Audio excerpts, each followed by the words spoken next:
नमस्कार, मैं doctor AK. Pandey, assistant professor economics, Seth RCS arts and commerce college Durg में पदस्थ हूँ। आज मैं आपको MA fourth semester international trade की यूनिट सेकंड में यूरोपीय यूनियन के बारे में बताने जा रहा हूँ। जानेंगे कि इसकी स्थापना कब हुई। मार्च 1957 रोम में एक संधि पर हस्ताक्षर हुए, जिसके फलस्वरूप यूरोपीय आर्थिक समुदाय या यूरोपीय संघ का निर्माण हुआ, जिसमें 6 सदस्य देश थे: France, Germany, Italy, Belgium, Netherland एवं लक्जमबर्ग। यूरोपीय यूनियन को यूरोपीय साझा बाजार (ईसीएम), यूरोपीय कॉमन मार्केट, यूरोपीय आर्थिक समुदाय (ईईसी) के नाम से भी जाना जाता है। यूरोपीय संघ का उद्देश्य एक साझा बाजार की स्थापना करना था, ताकि सदस्य देशों के विकास, स्थिरता एवं लोगों के जीवन स्तर में वृद्धि हो सके। इन 6 देशों की साझा बाजार स्थापित करने की व्यवस्था को ही यूरोपीय साझा बाजार कहते हैं, जिसका प्रारंभ 1 जनवरी 1958 को हुआ। यूरोपीय आर्थिक समुदाय, जिसका वर्तमान नाम यूरोपीय संघ है, का मुख्यालय ब्रुसेल्स, बेल्जियम में है। यूरोपीय संघ की स्थापना के पीछे मुख्य कारण यह था कि उक्त 6 देशों ने यह अनुभव किया कि जब तक वे एक सीमा संघ नहीं बनाते, उनकी आर्थिक प्रगति संभव नहीं है। सीमा संघ बन जाने के फलस्वरूप इन देशों में वस्तुओं और सेवाओं के आवागमन की पूर्ण स्वतंत्रता है। इन देशों के बीच कोई प्रशुल्क नहीं है तथा बाहरी देशों के लिए इनकी प्रशुल्क नीति समान है। 1973 में 3 नए देश ब्रिटेन, डेनमार्क, आयरलैंड को इस समुदाय में सम्मिलित किया गया है। इसके बाद और कई देश इसमें सम्मिलित हुए। वर्तमान में यूरोपीय संघ के कुल सदस्य देशों की संख्या 25 है। वर्ष 1995 में यूरोपीय आर्थिक समुदाय को यूरोपीय संघ के नाम से जाना जाता है। 1995 के बाद यूरोपीय आर्थिक समुदाय को यूरोपीय संघ के नाम से जाना जा रहा है। पिछले कुछ माह पूर्व ब्रिटेन यूरोपीय संघ से अलग होने का निर्णय लिया है। अब ब्रिटेन यूरोपीय संघ का हिस्सा नहीं रहेगा। यूरोपीय संघ के प्रमुख उद्देश्य क्या हैं? नंबर 1, सदस्य राष्ट्रों के बीच प्रशुल्कों एवं आयात निर्यात अभ्यंशों को हटाना। नंबर 2, सदस्य राष्ट्रों के बाहर के देशों के लिए एक समान प्रशुल्क एवं व्यापारिक नीति अपनाना। नंबर 3, सदस्य देशों में एक समान कृषि नीति अपनाना। नंबर 4, सदस्य देशों के बीच श्रम एवं पूंजी के आवागमन में आने वाली बाधाओं को दूर करना। नंबर 5, सदस्य देशों की भुगतान संतुलन की कठिनाइयों को दूर करना। नंबर 6, सदस्य देशों में रोजगार बढ़ाने एवं आर्थिक विकास को गतिशील बनाने से संबंधित उपायों पर विचार करना। अब यूरोपीय संघ का जो संगठन है, ये उसमें 7 चीजें हैं: यूरोपीय आर्थिक परिषद का गठन, कार्यकारी आयोग, यूरोपीय संसद, मौद्रिक समिति, मौद्रिक न्यायालय और यूरोपीय आर्थिक एवं सामाजिक समिति। अब इसमें हम आते हैं, जो इसका मेन चीज है, यूरोपीय संघ की प्रगति। नंबर 1, आर्थिक व्यापार में अंतर क्षेत्रीय व्यापार में वृद्धि। नंबर 2, विदेशी व्यापार में वृद्धि। नंबर 3, आर्थिक विकास में वृद्धि। नंबर 4, औद्योगिक कुशलता और रोजगार में वृद्धि। इनको हम एक एक लाइन में समझते ही चलेंगे पॉइंटों को।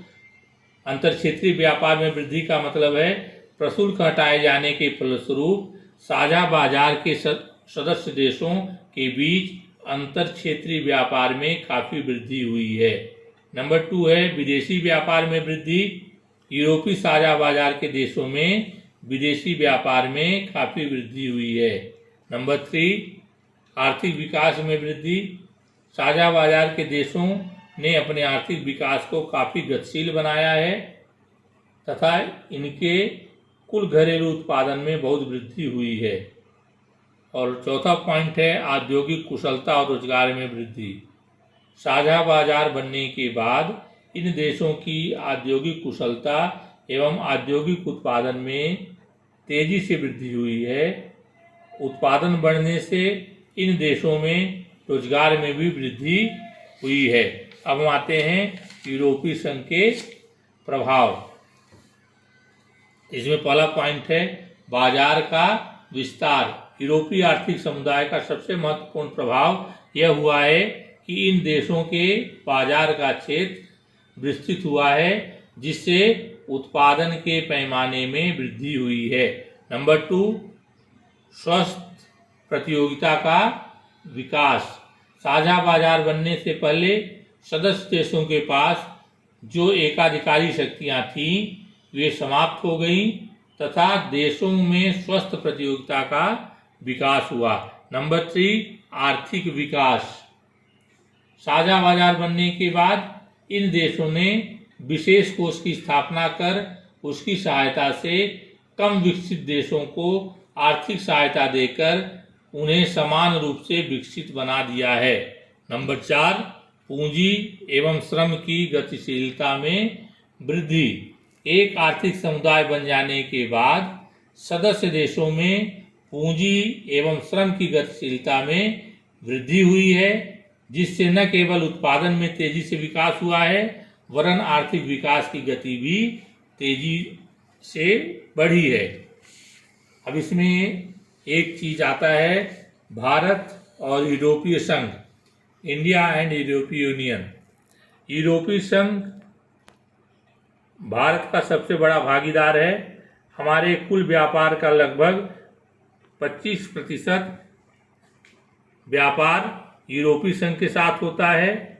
भारत का इस संघ के साथ लगभग 20 अरब अमेरिकी डॉलर का निर्यात व्यापार होता है। इसके बावजूद दुनिया भर में होने वाले निर्यात में भारत का हिस्सा 1%। ये बहुत महत्वपूर्ण चीज है। अक्सर पूछा जाता है कि भारत का जो अंतर्राष्ट्रीय व्यापार है विश्व के कुल व्यापार में भारत का कितना हिस्सा है। मैं यहाँ बताना चाहता हूँ कि भारत का जो कुल निर्यात है पूरे विश्व में उसका लगभग 1% है। विश्व के कुल निर्यात का लगभग 1% बैठता है।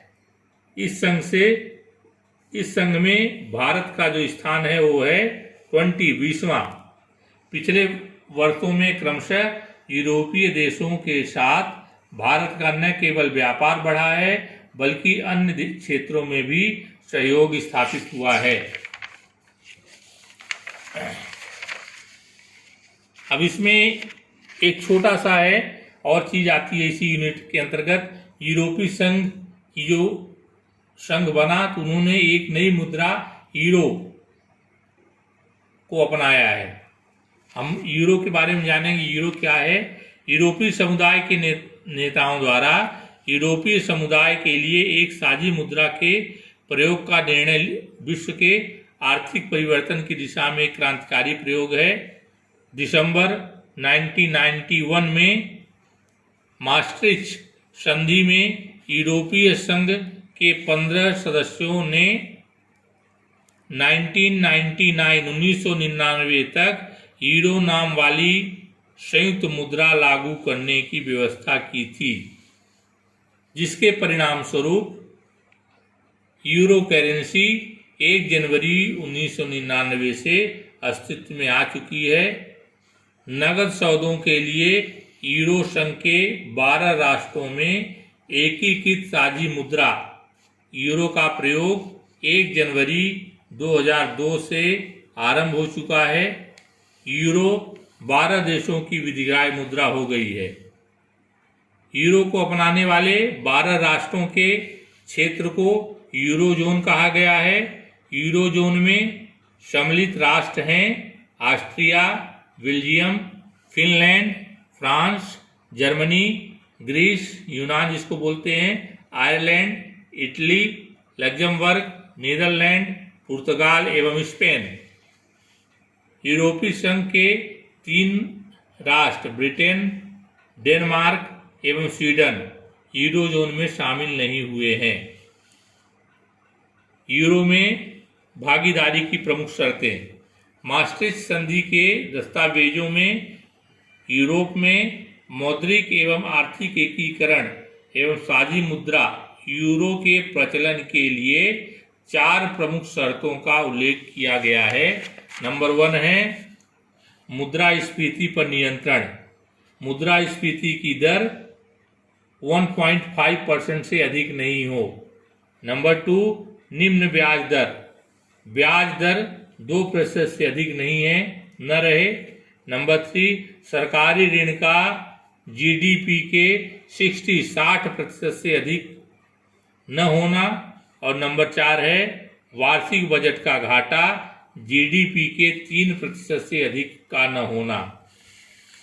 अब जो यूरो है इससे भारत को क्या लाभ हुआ, या यूरो एवं भारत। वर्तमान में भारत का सबसे बड़ा व्यापारिक हिस्सेदार यूरोपीय संघ है। यूरोपीय संघ के साथ भारत के विदेशी व्यापार में बड़ी मात्रा में आयात की वस्तुओं के साथ साथ निर्यात की वस्तुएं भी सम्मिलित हैं। यूरो अपनाने से भारत को अब 12 मुद्राओं के साथ परिवर्तनीयता की कठिनाई से छुटकारा मिल गया है। विदेशी व्यापार में भारत की अमेरिकी डॉलर पर निर्भरता कम हुई है। यूरो के उदय से अंतर्राष्ट्रीय बाजार में भारतीय ऋणकर्ताओं को कम ब्याज पर ऋण उपलब्ध हो पा रहा है। इस प्रकार से ये यूरोपीय यूनियन का जो चैप्टर है वो कंप्लीट हुआ। Thank you.